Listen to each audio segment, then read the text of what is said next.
Now this mountain here of Gibraltar, if you get a chance to go to the Mediterranean region, this is actually British territory.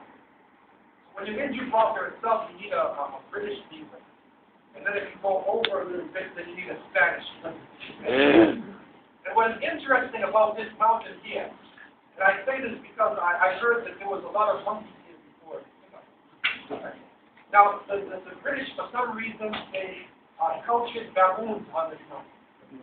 Now, what is interesting is that in the Cape Point, if you go to South Africa, have a place called the Cape Point. The climate is the same.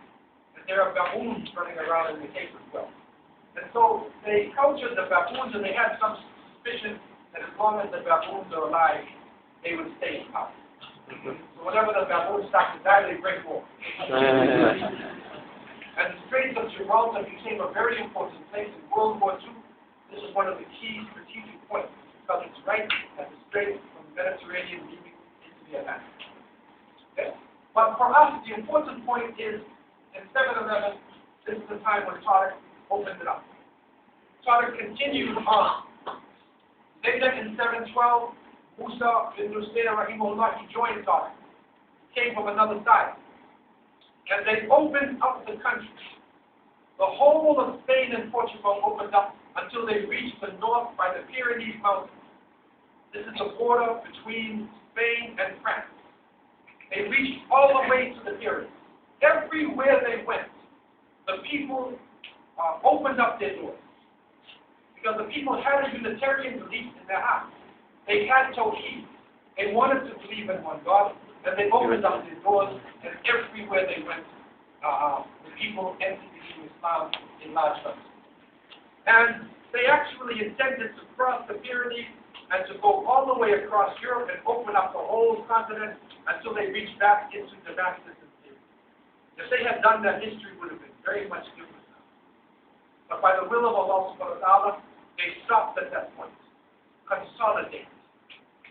And they stopped and they consolidated their rule. And the whole of the Iberian Peninsula, except for a tiny mountain area up in the north, was actually controlled by the Muslims, and it began to develop a new society. This society was a tolerant one. This society controlled by the Muslims, as given the example by the Prophet ﷺ, they had a constitution. They allowed the Christians, the Jews, the people of the book to live inside of their country. And so it was a golden age began. And the only thing that was needed for them was a leader to consolidate their identity. They needed a leader. The land was there. The people were there. Fresh blood had come into Islam. And in 755 AD, Abdurrahman ibn Muawiyah, called the Falcon of Spain.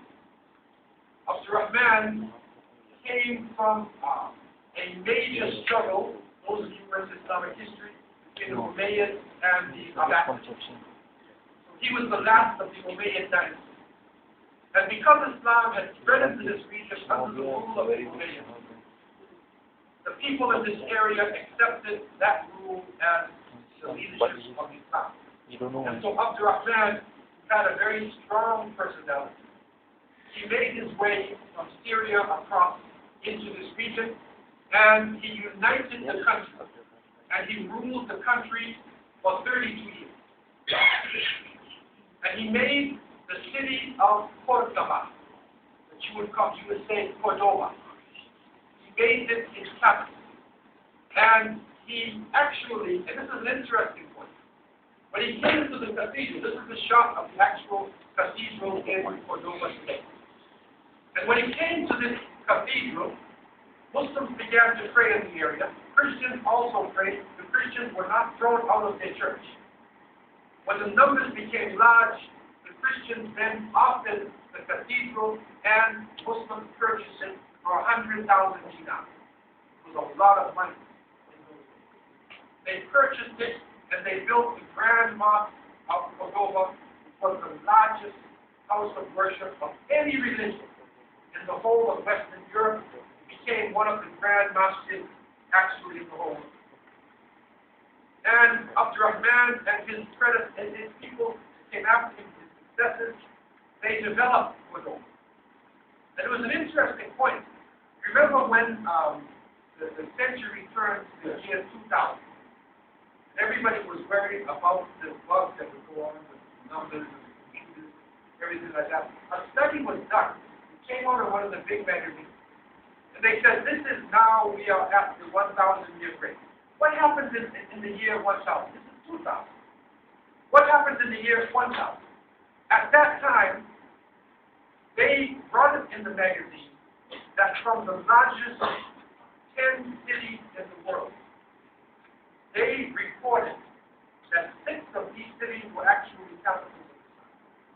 The largest city in the world in the year 1,000 was Kuwait. There was over a million people living in the city, 200,000 houses, 600 masjids, 900 public baths, 50 hospitals, marketplaces. It was an amazing city. This city had reached the point where they had lighted streets for 10 miles in any direction. This is before London or Paris or any other major city in Europe had come out of darkness. This was the largest city in the world at the time.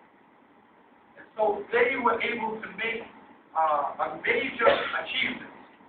They developed industry, they encouraged scholarship, they brought together Christian scholars, Jewish scholars, studying Arabic language, bringing in their own understanding, the Quran and the Sunnah rule. So he did understand inclusion. As the Prophet ﷺ had said, al-hikmah dalat al-muslim, aynama wajadaha wa huwa ahad. Wisdom, knowledge is the lost property of a believer. Anywhere he finds it, he is the most deserving. This is a picture of what is now Granada in Spain. And up until now, it is a beautiful country, a fair-seeming country. And they developed at that point an amazing society. And they were able to reach a high level of civilization. And this is the opposite to what you actually get within the normal history books.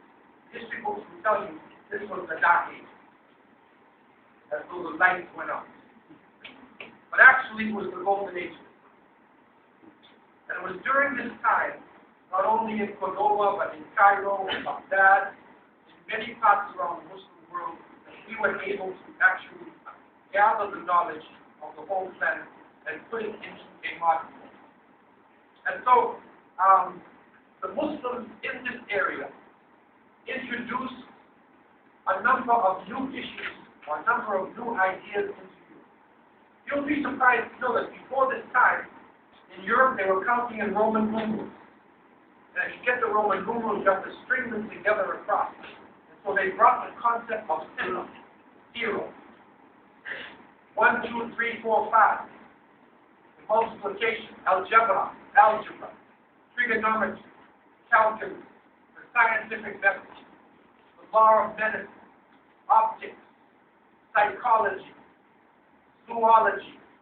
So many different subjects were introduced through the universities at this time that what was developing actually was the Renaissance of Europe. Now you will be taught that the Renaissance was around the 15th century, 16th century. And the European scholars took the Greek and Roman knowledge and they brought it to life. But when we actually look at the development of knowledge, we find it was during this period that Europe had its Renaissance. But this was at the feet of the Muslims. And so in the same way that we would travel to London and we learn our English, or we go to Sorbonne in France and we learn our French, and then we study at the university, the scholars would come and learn Arabic, and they would come into Islamic land, and they would study in the great universities. Now by the year 912, Dr. Abdullah H took over. He ruled for 50 years as well, and he abolished the taxes that were contrary to Islamic law. He encouraged agriculture and trade. This is also another important thing.